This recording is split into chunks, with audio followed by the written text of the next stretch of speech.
साथियों नमस्कार, स्वागत है आप सभी का इस वीडियो में। इस वीडियो में हम लॉरेंस कोहलबर्ग का नैतिक विकास का सिद्धांत देखने वाले हैं।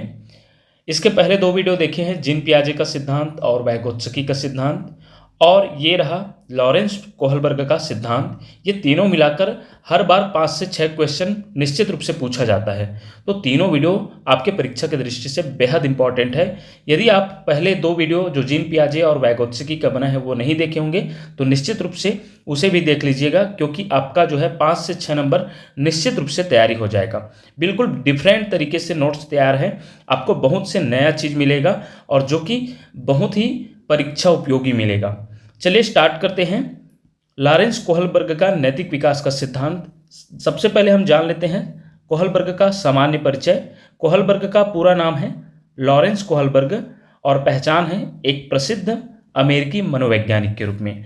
प्रेरणा किससे लेकर बनाया गया ये नैतिक विकास सिद्धांत को? तो जीन पियाजे के नैतिक विकास सिद्धांत से।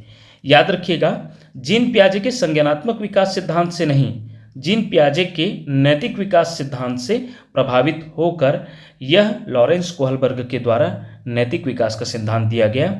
क्योंकि नैतिक विकास का सिद्धांत भी जीन पियाजे के द्वारा दिया गया है, लेकिन लॉरेंस कोहलबर्ग का जो नैतिक विकास का सिद्धांत है, जिसे 6 चरणों में जो है उम्र के आधार पर इसे विभाजित करते हुए समझाया गया है, और यह जो है लॉरेंस कोहलबर्ग का नैतिक विकास सिद्धांत ज़्यादा चर्चित रहा।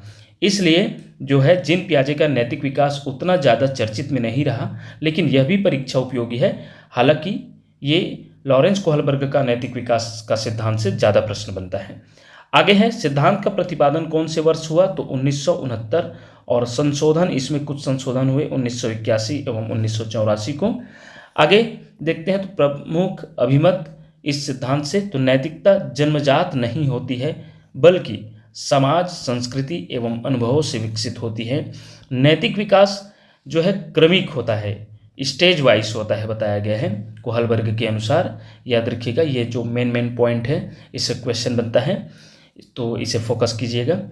व्यक्ति नैतिक निर्णय तर्क, रीजनिंग के आधार पर करता है, न कि केवल व्यवहार के आधार पर। प्रमुख पुस्तकें की बात करें कोहलबर्ग जी का, तो meaning and measurement of moral development, the philosophy of moral development, the psychology of moral development. तो मोरल शब्द आया तो याद रखिएगा आपका जो है कोहलबर्ग का जो है पुस्तक है, क्योंकि कभी कभी मनोवैज्ञानिकों का पुस्तक से भी प्रश्न बन जाता है। नेक्स्ट देखते हैं शोध एवं अध्ययन। तो नमूना 10 से 16 वर्ष के आयु के 72 बच्चे का जो है इन पर शोध किए। याद रखिएगा 72 बच्चों का, गिनती में भी याद रखिएगा, संख्या में। नैतिक कहानियों की बात करें तो मोरल स्टोरीज के माध्यम से मनोवैज्ञानिक अध्ययन किए, नैतिक कहानियों के माध्यम से। तो कितने कहानियों की बात आएगी पूछा जाता है, तो कुल 11 नैतिक कहानियों का जो है आधार लिया गया। सबसे प्रसिद्ध जो कहानी पूछा जाएगा तो हिंज की कहानी है। याद रखिएगा, हाइनज भी कहीं कहीं हिंदी में लिखा रहता है, और इसे हिंज की कहानी। बच्चों में नैतिकता 4 वर्ष की उम्र से शुरू हो जाती है। पूछा जा सकता है कि कोहलबर्ग के अनुसार जो है बच्चों में नैतिकता कितने वर्ष की उम्र में शुरू हो जाती है? तो 4 वर्ष की उम्र में। इसे याद रखिएगा, परीक्षा पॉइंटेड जो है ये 4 वर्ष हैं। कोहलबर्ग के अनुसार बच्चे का नैतिक विकास विशिष्ट से सामान्य की ओर, फ्रॉम स्पेसिफिक टू जनरल होता है। इसे भी याद रखिएगा, ये बहुत ही परीक्षा पॉइंट है। इस विशिष्ट से सामान्य, और इंग्लिश में बात करें तो स्पेसिफिक टू जनरल। हाइनज की कहानी को भी कभी कभी इससे भी क्वेश्चन बना है, इसलिए इस कहानी के बारे में थोड़ा सार जान लीजिए। बहुत ही कम समय में इसको देखेंगे, थ्योरी है लेकिन इसको समझिएगा। हाइनज या हिंज की कहानी। एक बीमार महिला जिसके पति का नाम हिंज है, वह अपनी पत्नी को बचाने हेतु एक डॉक्टर के पास ले जाता है। डॉक्टर ने हिंज से कहा कि फार्मासिस्ट के पास जाओ और इस रोग की दवाई ले आओ। अतः हिंज दवाई लेने के लिए उस फार्मासिस्ट के पास गया और दवाई की मांग करने लगा। फार्मासिस्ट ने दवाई की लागत से 10 गुना अधिक धनराशि की मांग की, किंतु हिंज इतने पैसे देने की अपनी असमर्थता को व्यक्त करते हुए कहता है कि अभी मेरे पास इतने पैसे नहीं हैं। तो फार्मासिस्ट उत्तर देता है कि मैंने यह दवाई बनाने में काफ़ी समय और धन खर्च किया है, अतः मैं इससे लाभ कमाना चाहता हूँ और इससे कम पैसे में तुम्हें दवाई नहीं दे सकता। अब हिंज जो है, हिंज के पास केवल दो ही विकल्प थे। पहला, अपनी पत्नी को दवाई के अभाव में या तो मरने देना, अथवा दूसरा, चोरी करके दवाई प्राप्त करना और पत्नी को बचाना। अंततः हिंज ने चोरी करके दवाई प्राप्त की और अपनी पत्नी को बचा लिया। ये कहानी जो है बहुत सारे जो अपने शोध किए बच्चों पर ये कहानी सुनाकर उनके नैतिकता का प्रश्न कर करके जो है इस प्रकार का मतलब शोध किए। तो कोहलबर्ग का ये प्रसिद्ध कहानी रहा नैतिक कहानियों में, हिंज की कहानी। अब कोहलबर्ग ने अपनी इस कथा के अनुसार, कथा के आधार पर दो प्रश्नों का निर्माण किया, नैतिक दुविधा और नैतिक तर्कणा। ये पूछा जाता है नैतिक दुविधा क्या है, मोरल डिलेमा।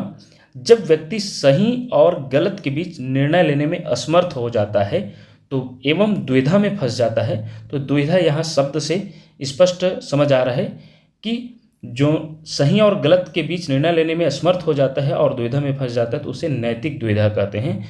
तो उसकी हालत खराब होने लगती है। जैसे हिंज चोरी करता तो पुलिस उसे पकड़कर जेल में डाल देती, एवं हिंज चोरी नहीं करता तो उसकी पत्नी की मृत्यु हो जाती। इस प्रकार जो है देखा जाए तो वो नैतिक दुविधा में पड़ जाता है। आगे जो है नैतिक तर्कणा की बात करें तो मोरल रीजनिंग, जब कोई व्यक्ति सही और गलत में से सिर्फ एक का चयन करने में सक्षम होता है तो इसे नैतिक तर्कणा कहा जाता है। अर्थात दुविधा से आगे निकल जाता है और किसी एक डिसीजन को लेने में वो आगे बढ़ जाता है तो उसे नैतिक तर्कणा कहते हैं। जैसे हिंज ने अपनी पत्नी की जान बचाने हेतु चोरी की। आगे देखते हैं नैतिक विकास की अवस्थाएं। कोहलबर्ग ने नैतिक विकास के कुल 6 चरणों का वर्णन किया, लेकिन उन्होंने दो दो चरणों या उप अवस्थाओं को एक साथ रखकर उनके 3 स्तर बना दिए। याद रखिएगा, यदि नैतिक विकास की अवस्थाओं में कोहलबर्ग के कितने चरणों में बांटा गया है पूछा जाएगा तो 6 चरणों में। याद रखिएगा 6 चरणों में। और वही यदि स्तर पूछा जाता है तो 3 स्तर। और वह 3 स्तर कौन कौन सा है आइए देखते हैं। तो 3 स्तर है आपका पूर्व परंपरागत स्तर, जिसे प्री कन्वेंशनल स्टेज, जो 4 से यहाँ प्रिंट मिस्टेक हुआ है, 4 से 10 वर्ष की अवस्था है। याद रखिएगा यहाँ पूर्व परंपरागत स्तर जो पहला स्तर है वो 4 से 10 वर्ष की अवस्था की बात है। वही दूसरा जो स्तर है परंपरागत स्तर, जिसे कन्वेंशनल स्टेज कहते हैं, यह 10 से 13 वर्ष की अवस्था होती है। वही उत्तर परंपरागत स्तर जो होती है पोस्ट कन्वेंशनल स्टेज, वह 13 वर्ष से ऊपर की अवस्था, जो ऊपर के होते हैं 13 वर्ष से, वो उत्तर परंपरागत स्तर में आते हैं। इसे जो है कहीं कहीं आपको पूर्व रूढ़िगत अवस्था मिलेगा, रूढ़िगत अवस्था और उत्तर रूढ़िगत, या लौकिक स्तर, पूर्व लौकिक स्तर, लौकिक स्तर और उत्तर लौकिक स्तर। तो ये अलग अलग बुक में या आपको प्रश्न में देखने को मिलेगा। तो ये तीनों नाम आपको जो है याद रखना है। और इंग्लिश में देखा जाए तो इंग्लिश वही रहता है, तो इंग्लिश का विशेष रूप से आप याद रखेंगे तो आपको कन्फ्यूजन नहीं होगा। सबसे पहले हम बात करेंगे पूर्व परंपरागत स्तर, प्री कन्वेंशनल स्टेज। इसे पूर्व रूढ़िगत अवस्था भी कहते हैं या पूर्व लौकिक स्तर भी कहते हैं। याद रखिएगा इन तीनों नाम को जो है, इन तीनों नाम से प्रश्न पूछा गया है और इसका जो है English name pre conventional stage. आइए विशेषताएं देखते हैं। बालक सही गलत का निर्णय दंड एवं पुरस्कार से करता है। चिंतन का आधार बाह्य नियंत्रण होता है। ये दोनों पॉइंट याद रखिएगा। बालक इस स्तर में क्या है, दंड एवं पुरस्कार से जो है सही गलत का निर्णय करता है और चिंतन का आधार इसमें बाह्य नियंत्रण होता है। जैसे कि बच्चा जो है इसमें दंड या पुरस्कार का, जैसे माता पिता के द्वारा दंड दिया जाता है तो वो समझ लेता है कि यह गलत काम है, और यदि उन्हें जो है उनका तारीफ किया जाता है तो वो समझता है कि ये सही कार्य है। किसी कार्य को करने पर यदि तारीफ मिलता है तो वह सही कार्य है और यदि दंड मिलता है तो वो गलत कार्य है, इस प्रकार। और वही जो है बाह्य नियंत्रण, अर्थात जो है बड़ों के द्वारा नियंत्रण, वही बाह्य नियंत्रण है। इस स्तर को 2 उप अवस्थाओं या चरणों में विभाजित किया जाता है। पहला है आज्ञा एवं दंड की अवस्था, जिसे stage of order and punishment कहते हैं, और दूसरा है अहंकार की अवस्था, स्टेज ऑफ ईगो। आइए इसको समझते हैं बारीकी से। पहला चरण की बात करें तो आज्ञाकारिता और सजा अभिविन्यास या आज्ञा एवं दंड की अवस्था कहते हैं, stage of order and punishment. यह नैतिकता की पूर्व परंपरागत अवस्था का पहला चरण है। यह बाहरी सत्ता पर आधारित है। यह नैतिक सोच सजा से बंधी होती है। दंड से बचना सही, दंड मिलना गलत। नैतिकता का आधार होता है भय। तो अभी जो है हम ऊपर समझे भी हैं कि बच्चों का यदि प्रशंसा होता है तो वह सही कार्य है, अर्थात नैतिकता उसकी सोच होती है कि वह सही कार्य है, और यदि उन्हें दंड मिलता है तो वो समझते हैं कि यह गलत कार्य है। तो नैतिकता का आधार देखा जाए तो मुख्य रूप से भय है, इस चरण की बात करें तो। नेक्स्ट चरण देखेंगे, सेकंड चरण की बात करें तो व्यक्तिगतता और विनिमय या अहंकार की अवस्था या आत्मरुचि और प्रतिफल अभिमुखता, ये 3 नामों से याद रखिएगा। व्यक्तिगतता और विनिमय या अहंकार की अवस्था या आत्मरुचि और प्रतिफल अभिमुखता, इंग्लिश में self attitude and reward attitude, इसे ईगो का स्टेज भी कहते हैं। और इस अवस्था को साधनात्मक सापेक्षवादी उन्मुखता के नाम से भी जाना जाता है, क्योंकि अधिकतर हिंदी नाम चेंज होते रहता है। जैसे को तैसा, टीट फॉर टैट की अवस्था भी कहते हैं। ये इंग्लिश नेम, कई बार इससे प्रश्न बना है। टीट फॉर टैट की अवस्था किस चरण को कहते हैं? तो सेकंड चरण को कहते हैं, क्योंकि इस अवस्था में बच्चा जो है आत्म केंद्रित होते हैं और उनका स्वार्थ क्या होता है, उनका व्यवहार जो है अपने स्वार्थ पर आधारित होते हैं, अर्थात लेन देन की अवस्था भी कहते हैं। कहने का मतलब ये है कि बच्चा ये चाहता है कि यदि मैं किसी काम को आपके लिए किया हूँ तो आपको भी मेरे लिए वही काम करना होगा दूसरे दिन। जैसे कि टिफ़िन शेयर करने की बात हुई, कल मेरी टिफ़िन खाए थे तो आज मैं आपकी टिफ़िन जो है खाऊंगा, या कल मेरा पेन लिए थे तो मेरे को ज़रूरत है आज आपका पेन का। तो इस प्रकार वो बदला, मतलब यहाँ पर सही गलत का निर्णय लाभ या प्रतिफल के आधार पर करता है, न कि नैतिक मूल्यों के आधार पर। वह दूसरों की सहायता तभी करता है जब बदले में उसे कुछ मिलने की संभावना हो। बालक की सोच होती है, अगर तुम मेरे काम आओगे तो मैं भी तुम्हारे काम आऊँगा, तुमने मेरी मदद नहीं की इसलिए मैं भी तुम्हारी मदद नहीं करूँगा। तो ये अवस्था जो है एक दूसरे के करने पर, अर्थात कहने का मतलब कि जो है स्वार्थवादी रहते हैं, मतलब स्वार्थ साधने पर आधारित होते हैं। कोई काम बिना स्वार्थ के नहीं किया जाता, इस प्रकार। चलिए नेक्स्ट बात करेंगे अब हम सेकेंड स्तर की। ये स्तर की बात करें तो सेकेंड है, और इसमें जो है देखा जाए सेकेंड स्तर में फिर 2 उप अवस्था हमें मिलेगा। तो इसे परंपरागत या लौकिक स्तर कहते हैं, या रूढ़िगत स्तर भी कहते हैं, जिसे इंग्लिश में कन्वेंशनल लेवल कहते हैं। इसे किशोरावस्था के रूप में भी जाना जाता है। इस स्तर पर लोग एक पूर्व आधारित सोच से चीज़ों को देखते हैं, जैसे बच्चों का व्यवहार उनके माँ बाप या किसी बड़े व्यक्ति द्वारा बनाए गए नियमों पर आधारित होना। इस स्तर में नैतिकता पर सामाजिक नियंत्रण रहता है। कोहलबर्ग द्वारा इस अवस्था में उच्च प्राथमिक स्कूल स्तर के, अर्थात 10 से 13 वर्ष तक के उम्र के बच्चों को लिया गया। याद रखिएगा, ये सेकेंड स्तर है जो 10 से 13 वर्ष के बच्चों पर शोध किया गया। इस स्तर को भी दो उप अवस्थाओं या चरणों में विभाजित किया जाता है। तीसरा है जिसमें हम इसके बात करेंगे तो 2, लेकिन चरणों को गिनते जाएंगे तो ये तीसरा चरण होगा।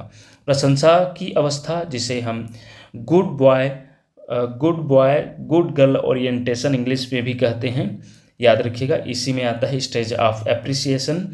और चौथा है सामाजिक व्यवस्था के प्रति सम्मान की अवस्था, जिसे stage of respect for social system.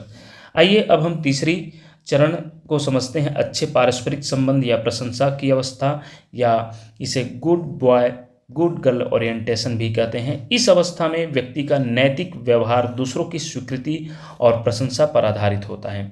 व्यक्ति यह सोचता है कि लोग मेरे बारे में क्या सोचेंगे। नैतिकता का मानदंड जो होता है वो विश्वास, दूसरों का ख्याल रखना और निष्पक्ष और अच्छा व्यवहार। बच्चे व किशोर माता पिता, शिक्षक एवं समाज द्वारा तय किए गए नैतिक मूल्यों को अपनाते हैं। मुख्य उद्देश्य की बात करें तो दूसरों को प्रसन्न करना, अर्थात जो है बच्चा चाहता है कि मेरे कार्य से जो है मेरे माता पिता, शिक्षक जो है मेरी प्रशंसा करें, इसलिए वो जो है अपने माता पिता या शिक्षक के सामने अच्छा लड़का या अच्छी लड़की कहलाना पसंद करता है। उसके आधार पर वो अच्छा काम करता है। नैतिक निर्णय भावनाओं और संबंधों पर आधारित होते हैं, न कि नियमों पर। अर्थात जो है वही नैतिक निर्णय जो है भावनाओं और संबंधों पर, अपने माता पिता के जो है अच्छा कार्य करने मतलब शाबाशी देने पर जो है उनका नैतिक निर्णय होता है, याद रखिएगा, न कि नियमों पर।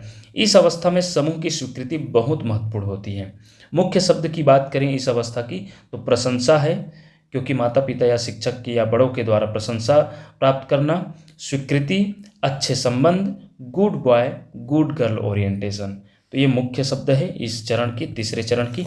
अब चौथे चरण की बात करें तो सामाजिक व्यवस्था एवं कानून के प्रति सम्मान की अवस्था है, stage of respect for social system, या इसे लॉ एंड ऑर्डर ओरिएंटेशन भी कहते हैं। यह जो है समाज के द्वारा कानून बनाए गए, व्यवस्था बनाए गए जो सामाजिक नियम होते हैं उसके जो है संचालन को जो है बच्चा क्या करते हैं, नैतिक जिम्मेदारी समझते हैं, वही नैतिकता का आधार होता है। इस अवस्था में नैतिकता का आधार समाज, कानून और व्यवस्था होता है। व्यक्ति यह मानता है कि कानून का पालन करना आवश्यक है, नियम तोड़ना नैतिक रूप से गलत है।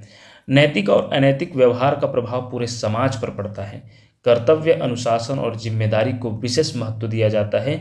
व्यक्ति सामाजिक व्यवस्था को बनाए रखने के लिए नियमों का पालन करता है। जो समाज के द्वारा जो नियम बनाए रहते हैं उसका भी पालन करना इस अवस्था के मुख्य जो है देखा जाए तो साइन होता है। इस अवस्था में बालक या व्यक्ति में सामाजिक उत्तरदायित्व, नागरिक बोध, न्याय एवं कर्तव्य भावना का विकास होता है। मुख्य शब्द की बात करें तो कानून, सामाजिक व्यवस्था, कर्तव्य, अनुशासन, न्याय, ये सब जो है मुख्य शब्द है इस चरण की, चौथे चरण की। अब हम बात करेंगे तीसरे स्तर की, जिसे पश्च परंपरागत या उत्तर लौकिक स्तर कहते हैं या उत्तर रूढ़िगत अवस्था कहते हैं। पोस्ट कन्वेंशनल लेवल, यह 13 वर्ष से प्रौढ़ावस्था तक की बात होती है, या 13 वर्ष से ऊपर के जो होते हैं वो पश्च परंपरागत या उत्तर लौकिक स्तर में आते हैं। इसे युवा प्रौढ़ावस्था के रूप में भी जाना जाता है। इसे आत्म अंगीकृत नैतिक मूल्य स्तर भी कहते हैं, याद रखिएगा, आत्म अंगीकृत नैतिक मूल्य स्तर भी कहते हैं। इस स्तर में नैतिकता पर आंतरिक नियंत्रण रहता है। यह स्तर सहयोगात्मक नैतिकता, मोरालिटी ऑफ कोऑपरेशन के रूप में भी जाना जाता है। इस स्तर में 13 वर्ष से अधिक उम्र के बालकों को लिया गया। कोहलबर्ग ने अपने तीसरे स्तर को भी 2 उप अवस्थाओं में बांटा। पांचवा चरण की बात करें तो सामाजिक समझौते की अवस्था, स्टेज ऑफ सोशल कॉन्ट्रैक्ट, और छठवा है विवेक और सार्वभौमिक सिद्धांत की अवस्था, जो इनके जो है 6 चरणों में सबसे नैतिकता की सबसे ऊपरी अवस्था है। आइए इसे भी जो है देखते हैं। पांचवें चरण की बात करें तो सामाजिक समझौते की अवस्था, स्टेज ऑफ सोशल कॉन्ट्रैक्ट। इस अवस्था में व्यक्ति समाज के नियमों का पालन करता है, लेकिन आंख मूंद कर नहीं। इससे पहले वाला जो चरण है कुछ इसी प्रकार का रहा, लेकिन उसमें और इसमें जो है फर्क क्या है, उसमें चौथे चरण में समाज के द्वारा जो नियम कानून बनाए रहते हैं उसका जो है नियम का पालन करना बच्चा समझता है कि नैतिकता है, और समाज के बनाए गए नियम कानून पर नहीं चलना या उसके नियम को तोड़ना वो अनैतिक समझते हैं। लेकिन इस चरण में बच्चा जो है, व्यक्ति जो है, समाज के द्वारा बनाए गए नियम कानून जो होते हैं उनको एकदम आंख मूंद कर नहीं अपनाते। कभी कभी लगता है कि समाज के द्वारा बनाए गए नियम जो कानून हैं वो जो है कुछ स्तर पर वह सही नहीं है, तो उसको जो है उनको नज़रअंदाज कर देते हैं। तो इस अवस्था में वही बात हो रही है कि समाज के नियमों का पालन करता है लेकिन आंख मूंद कर नहीं। व्यक्ति यह समझने लगता है कि कुछ मूल अधिकार और मूल्य कानून से भी ऊपर हो सकते हैं। सामाजिक नियमों का मूल्यांकन इस आधार पर किया जाता है कि वे मानवाधिकारों, न्याय, स्वतंत्रता की रक्षा करते हैं या नहीं।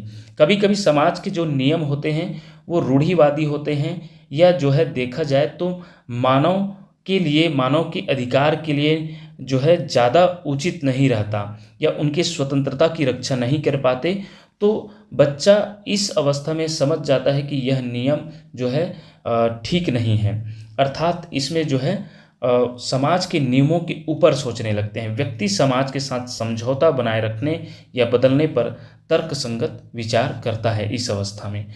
छठवीं चरण की बात करें तो सार्वभौमिक सिद्धांत या विवेक की अवस्था, स्टेज ऑफ कॉन्सेंस या यूनिवर्सल इथिकल प्रिंसिपल्स कहते हैं। इसे विवेक की अवस्था भी कहा जाता है। यह कोहलबर्ग के नैतिक विकास की सबसे उच्च या छठी अवस्था है। नैतिक निर्णय सार्वभौमिक नैतिक सिद्धांतों और मानवाधिकारों पर आधारित होते हैं। व्यक्ति अंतरात्मा की आवाज़ को सर्वोपरि मानता है। निर्णय लेते समय केवल अपनी भावनाओं नहीं बल्कि दूसरों के जीवन, समाज के हित पर भी विचार किया जाता है। व्यक्ति जोखिम होने पर भी नैतिक रूप से सही कार्य करना उचित समझता है। तो इस प्रकार ये विवेक की अवस्था है। इसमें जो है देखा जाए तो दूसरों के जीवन, समाज के हित पर भी विचार किया जाता है। इस पर जो क्वेश्चन है, ये छठवां चरण है, उसके बारे में जो क्वेश्चन है 2 ठो, उसमें और आपको छठवां चरण अच्छे से समझ में आ जाएगा, तो उसमें हम ज़्यादा फोकस करेंगे। कोहलबर्ग के नैतिक विकास सिद्धांत की कुछ कमियां रह गई जो बार बार पेपरों में पूछा जाता है, जैसे कि लिंग पक्षपात। कोहलबर्ग का शोध मुख्यतः लड़कों पर आधारित था। कैरोल गिलिगन ने आलोचना की कि यह सिद्धांत महिलाओं की देखभाल, सहानुभूति और संबंधों पर आधारित नैतिकता को नज़रअंदाज करता है। तो सबसे जो पहला कमी बताया गया वो लिंग पक्षपात है, जेंडर बैस है। और इसको बताने वाले इनके जो नैतिक सिद्धांत को जो आलोचना किए वो मुख्य रूप से कैरोल गिलिगन है। याद रखिएगा, ये प्रश्न पूछा गया है कई बार, तो कैरोल गिलिगन को याद रखिएगा। जो आलोचना करने वाले हैं वो कौन है? Carol Gilligan. और इन्होंने जो है मुख्य रूप से लिंग पक्षपात को जो है अपने सिद्धांत में स्थान नहीं दिया है, इसलिए यह सिद्धांत पुरुष केंद्रित माना जाता है। संस्कृति पक्षपात दूसरा है। यह सिद्धांत मुख्यतः पश्चिमी संस्कृति पर आधारित है। याद रखिएगा, जैसे क्योंकि यह अमेरिकी मनोवैज्ञानिक हैं, तो यह उस वहीं के संस्कृति पर आधारित रहा। कई पूर्वी समाजों में नैतिक निर्णय सामूहिकता, परंपरा और आज्ञाकारिता पर आधारित होते हैं। अर्थात देखा जाए तो इन अलग अलग जो है कल्चरों पर भी नैतिकता डिपेंड करता है, परंपरा पर भी डिपेंड करता है। तो यह जो है संस्कृति पक्षपात भी बताया गया, जो कोहलबर्ग के उच्च चरणों से मेल नहीं खाते। अतः यह सिद्धांत सार्वभौमिक होने के दावे पर पूर्णतः खरा नहीं उतरता। तो 2 मुख्य रूप से कमियां जो है याद रखिएगा, एक लिंग पक्षपात, दूसरा संस्कृति पक्षपात, कल्चरल बैस। अब इसमें जो है कौन थी कैरोल गिलिगन? तो कैरोल गिलिगन कौन है? तो एक प्रसिद्ध अमेरिकी मनोवैज्ञानिक, दार्शनिक और नारीवादी विद्वान है।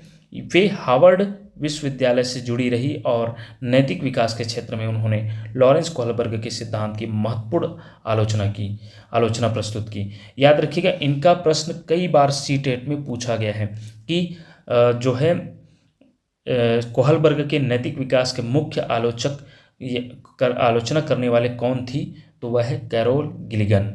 यह भी एक प्रसिद्ध मनोवैज्ञानिक रहा, अमेरिकी मनोवैज्ञानिक, जिन्होंने नारीवादी विद्वान कहा गया। यह मुख्य रूप से फीमेल मनोवैज्ञानिक रहे। तो इनके जो है मुख्य रूप से इनका क्वेश्चन बार बार बना है। चलिए अब हम महत्वपूर्ण वस्तुनिष्ठ प्रश्न देखते हैं। कोहलबर्ग के अनुसार नैतिक विकास होता है जन्मजात, अचानक, क्रमिक, आनुवांशिक। तो इसका उत्तर क्या है? क्रमिक होता है। कोहलबर्ग के अनुसार नैतिक विकास जो है क्रमिक होता है। उम्र के आधार पर जो है उनकी नैतिकता की सोच अलग अलग जो है आगे बढ़ते जाती है। नेक्स्ट प्रश्न है, कोहलबर्ग ने कुल कितनी नैतिक कहानियों का प्रयोग किया?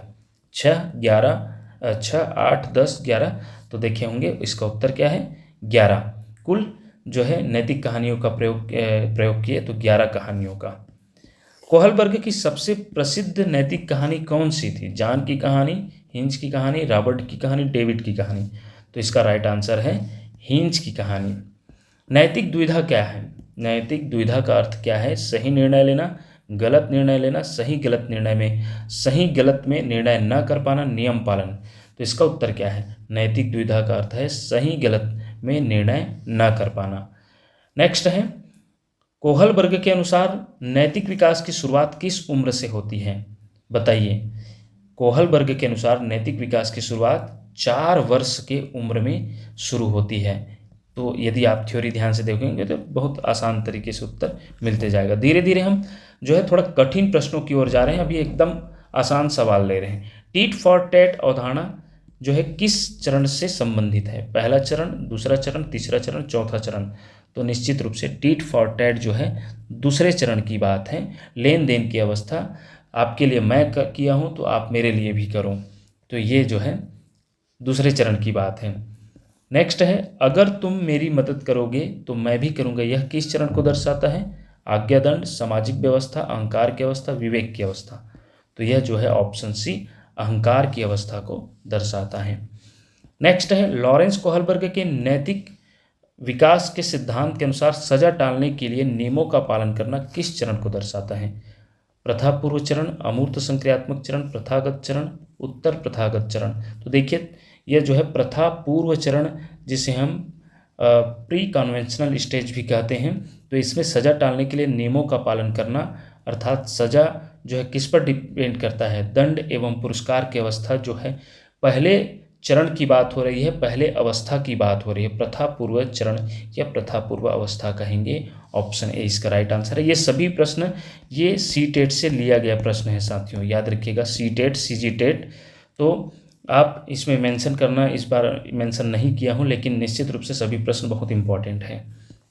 नेक्स्ट है, सामाजिक स्वीकृति और प्रशंसा किस स्तर की विशेषता है? पूर्व परंपरागत, परंपरागत, उत्तर परंपरागत, नैतिक निरपेक्ष। तो सामाजिक स्वीकृति और प्रशंसा किस स्तर की विशेषता है?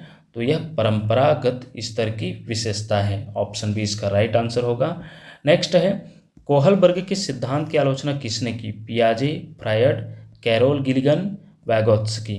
तो अभी देखे हैं कोहलबर्ग के सिद्धांत की आलोचना जो है कैरोल गिलिगन के द्वारा किया गया। नेक्स्ट है, कोहलबर्ग के अनुसार नैतिक विकास किस दिशा में होता है? सामान्य से विशिष्ट, विशिष्ट से सामान्य, सरल से जटिल, नहीं स्थिर। तो इसका उत्तर है विशिष्ट से सामान्य की ओर, specific to general. Option B इसका राइट आंसर है। नेक्स्ट है, लॉरेंस कोहलबर्ग के अनुसार एक कार्य संपादित करना व कुछ करना क्योंकि दूसरे उसे स्वीकार करते हैं नैतिकता के चरण का प्रतिनिधित्व करता है। पारंपरिक, पोस्ट पारंपरिक, औपचारिक, पारंपरिक, पूर्व पारंपरिक। तो लॉरेंस कोहलबर्ग के अनुसार एक कार्य संपादित करना व कुछ करना क्योंकि दूसरे उसे स्वीकार करते हैं पारंपरिक, कन्वेंशनल नैतिकता के चरण का प्रतिनिधित्व करता है, जिसे अक्सर अच्छे लड़के, अच्छे लड़की अभिविन्यास, good boy, good girl orientation के रूप में जाना जाता है। यह सीजी टेट 2022 से लिया गया प्रश्न है, याद रखिएगा। नेक्स्ट प्रश्न है, लॉरेंस कोहलबर्ग के अनुसार नैतिक विकास की वह अवस्था जिसमें लोग सामाजिक मानदंडों के अनुसार व्यवहार करते हैं को कहा गया है? नैतिकता का पूर्व परंपरागत स्तर, नैतिकता का परंपरागत स्तर, यही है इसका आंसर है साथियों, क्योंकि वे समाज द्वारा स्वीकृत व्यवहार को अपनाते हैं और अच्छे नागरिक बनने का प्रयास करते हैं। तो यह जो सामाजिक मानदंडों के अनुसार व्यवहार करते हैं, तो नैतिकता का परंपरागत स्तर, जो कि दूसरे स्तर की बात हो रही है। नेक्स्ट प्रश्न है, कोहलबर्ग के नैतिक विकास के सिद्धांत के अनुसार एक शिक्षक को बच्चों में नैतिक मूल्यों की स्थापना के लिए क्या करना चाहिए? कक्षा में सख्त अनुशासन रखना चाहिए, कक्षा में नैतिक मुद्दों की चर्चा करना चाहिए, बच्चों को नैतिकता एवं मूल्य संबंधी सामग्री पढ़ने को देना चाहिए, बच्चों को व्यवहार संबंधी नियमों की जानकारी देनी चाहिए। तो इसका राइट आंसर हो जाएगा कक्षा में नैतिक मुद्दों की चर्चा करना चाहिए। तो ये ऑप्शन बी इसका राइट आंसर होगा। नेक्स्ट है, फातिमा तर्क करती है कि आपको ईमानदार होना चाहिए क्योंकि इससे आपके माता पिता आप पर गर्व करेंगे। फातिमा कोहलबर्ग के नैतिक चिंतन के किस चरण में है? तो निश्चित रूप से अपने माता पिता को खुश करने या बड़ों को खुश करने या शिक्षक को खुश करने किस अवस्था की बात होती है? अच्छा लड़का, अच्छी लड़की, अभिनवीकरण की बात, good boy, good girl orientation की बात होती है। ऑप्शन सी इसका राइट आंसर होगा। नेक्स्ट प्रश्न है, निम्नलिखित में से कौन सा कथन कोहलबर्ग के नैतिक विकास सिद्धांत के संदर्भ में सही नहीं है? यह सिद्धांत न्याय आधारित नैतिकता पर अधिक बल देता है। यह सही कथन है कोहलबर्ग के नैतिक विकास के सिद्धांत के संदर्भ में, लेकिन यहाँ पर सही नहीं है पूछा गया है, तो हमें वह ध्यान देना है। यह सिद्धांत पुरुषों के नैतिक तर्क को मानता है, तो यह भी सही है, पुरुषों के नैतिक तर्क को ज़्यादा महत्व दिया है अपने सिद्धांत में। यह सिद्धांत महिलाओं के देखभाल आधारित नैतिकता को पर्याप्त महत्व देता है, तो यह गलत है, क्योंकि अपने सिद्धांत में महिलाओं के देखभाल आधारित नैतिकता को पर्याप्त महत्व नहीं दिया है। इस सिद्धांत की आलोचना लैंगिक दृष्टिकोण की उपेक्षा के कारण हुई, तो यह भी सही है। तो इसका राइट आंसर हो जाएगा ऑप्शन सी। लॉरेंस कोहलबर्ग का नैतिक विकास सिद्धांत मुख्यतः पुरुष प्रतिभागियों लड़कों पर किए गए शोध पर आधारित था। इस कारण महिलाओं की नैतिक सोच को पर्याप्त महत्व नहीं दिया गया। कौन कौन सा नैतिक सोच? केयर, रिलेशनशिप और इम्पैथी। तो इस कमी की ओर कैरोल गिलिगन ने ध्यान दिलाया और कहा कि महिलाओं की नैतिकता जो है न्याय की बजाय देखभाल पर आधारित होती है। याद रखिएगा, जैसे कि पुरुषों की नैतिकता जो है किस पर आधारित होनी चाहिए? न्याय पर, लेकिन महिलाओं की नैतिकता को जो है केयर अर्थात जो है देखभाल पर आधारित होनी चाहिए। यहाँ देखभाल शब्द केयर शब्द का उपयोग किया है कैरोल गिलिगन के आधार पर। तो न्याय और देखभाल जो है जस्टिस एंड केयर, दोनों को, पुरुषों के लिए न्याय होना चाहिए और महिलाओं के लिए देखभाल या केयर होना चाहिए। ये कैरोल गिलिगन ने जो है लॉरेंस कोहलबर्ग के इस सिद्धांत का आलोचना करते हुए बताया। नेक्स्ट प्रश्न है, लॉरेंस कोहलबर्ग द्वारा प्रतिपादित नैतिक विकास के सिद्धांत किस स्तर पर व्यक्ति यह तर्क करते हैं कि मानवाधिकार व न्याय सबसे जरूरी है, भले ही वह सामाजिक कानून के खिलाफ हो। तो इसमें जो है देखा जाए, इसमें सामाजिक कानून नियम के खिलाफ हो, तो यह जो है लास्ट जो होता है सार्वभौमिक नैतिक सिद्धांत अभिविन्यास को दर्शाता है। ऑप्शन डी इसका राइट आंसर है। नेक्स्ट है, एक किशोर विचार करता है यदि हिंज अपनी पत्नी को बचाने के लिए सब कुछ नहीं करता है तो वह किसी मूल्य को जीवन से अधिक मूल्य देता है। यह प्रतिक्रिया नैतिक विकास के किस स्तर को दर्शाती है? तो यह स्तर जो है सार्वभौम नैतिक सिद्धांत अभिमुखता को दर्शाता है। यह सभी सीटेट से लिया गया प्रश्न है साथियों, बहुत ही इंपॉर्टेंट है। यदि हिंज अपनी पत्नी को बचाने के लिए सब कुछ नहीं करता है तो वह किसी मूल्य को और अधिक महत्व दे रहा है।